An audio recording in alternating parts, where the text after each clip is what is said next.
Welcome to the weekend edition of the Fast Five Business News by Fear and Greed. I'm Michael Thompson, and hello, Sean Aylmer. Hello, Michael. Sean, on weekdays, it's all about the Fast Five, the top 5 business stories in 5 minutes. On the weekend, we, of course, still keep it to 5 minutes, but we are going to pick out the biggest story of the week, the most remarkable story, a sleeper story, one that's not getting the attention that we think it probably deserves, and our favourite story as well. Let's jump straight into the biggest story of the week. What was it for you? Well, it's the economy, both here and globally. Plenty of information out. Starting in Australia, the employment market surprised most economists by creating 55,000 jobs in October, but the unemployment rate edged higher to 3.7%. That's because the participation rate, the number of people looking for jobs, went to a record 67%. We also had wages data. They're increasing at their fastest pace on record. That was for the 3 months to the end of September. Now, we all know that aged care employees got a big bump that quarter, so too low-paid workers. Basically, at the end of that, people think that wages and employment are at the peak of their cycle, so they're probably not going to go any stronger going forward. Overseas, US inflation figures came out. They were lower than expected. Same deal in the UK. Just might look like the global economy has turned and maybe the local one is turning. Very, very big story for the week, Michael. Yeah, certainly is. My biggest story this week was the face-to-face meeting between the two most powerful people on the planet. You had Chinese President Xi Jinping meeting his US counterpart Joe Biden on the sidelines of the APEC summit in San Francisco. Very significant because the relationship between the two countries has been deteriorating in recent years. Trade spats, China's aggression towards Taiwan, tech dramas, spy balloons, all that kind of stuff. So for them to be meeting, talking through some of the big issues, climate change and artificial intelligence, is very, very significant. They talked about the fact they have a responsibility to ensure that the competition between the countries does not veer into conflict and that turning their backs on one another is not an option. There was a bit of a hiccup, though, when Joe Biden confirmed to media afterwards that he still believed President Xi to be a dictator. But overall, the political and economic significance of this meeting is, well, the significance is significant, Sean. I think so. Well said. Tell me, what's your most remarkable story for the week?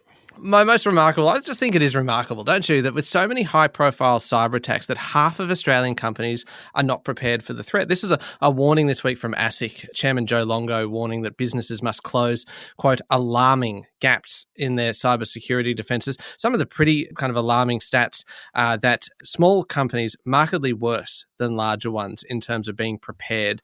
44% of organisations fail to manage the cyber risks posed by dealing with third parties, external third parties. 58% limited or no ability to secure confidential information. Third of companies have no cyber incident response plan. We've had this very high-profile attack on port operator DP World, Optus, Medibank, a whole stack of businesses. Everyone knows how damaging these attacks can be. I think it's remarkable that really corporate Australia is so underprepared still. I think that is remarkable. Just a quick one from me. It's just how much money the banks have made, but how poor their share prices have done. $32 billion for the big four banks over the past 12 months, up 8%.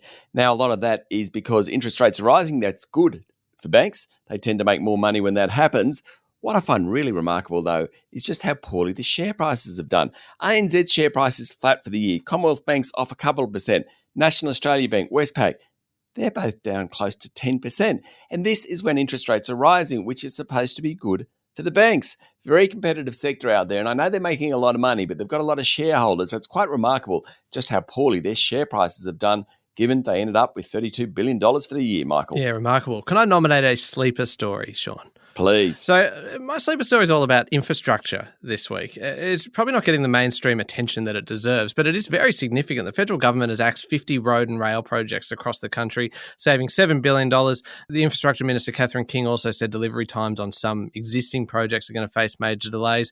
There's been a review into the 10-year, $80 billion infrastructure investment program, showed $32.8 billion in cost blowouts, $14 billion of which were on projects that haven't even started yet. So, no, that's not a good sign when it's already blown out by that much and the projects haven't even begun.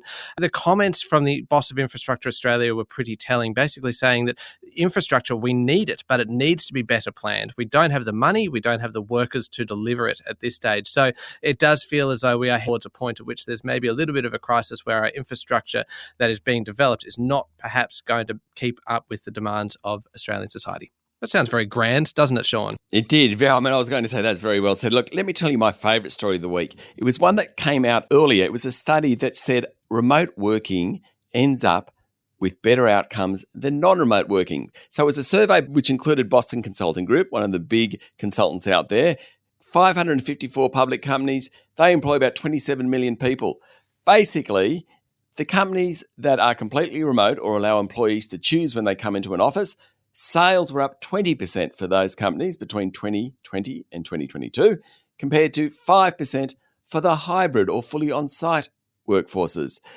Among the companies that did require at least some office attendance, the more flexible the company was, the better the results. And I love the reason for it. It's self-evident. The better growth rates for more remote-friendly companies is possibly due to their ability to hire faster and from a wider geographic area. It helps employee retention as well. Work from home, guys, it's a real thing and you get better results from it. My favourite story. Yeah, good story. 5 minutes and pretty much everything you need to know in the world of business. Thank you, Sean. Thank you very much, Michael. We'll be back on Monday morning with the top 5 business stories in 5 minutes. Don't forget to hit follow and join us on Instagram, on LinkedIn, Facebook and X. I'm Michael Thompson and this is the Fast 5 Business News by Fear and Greed.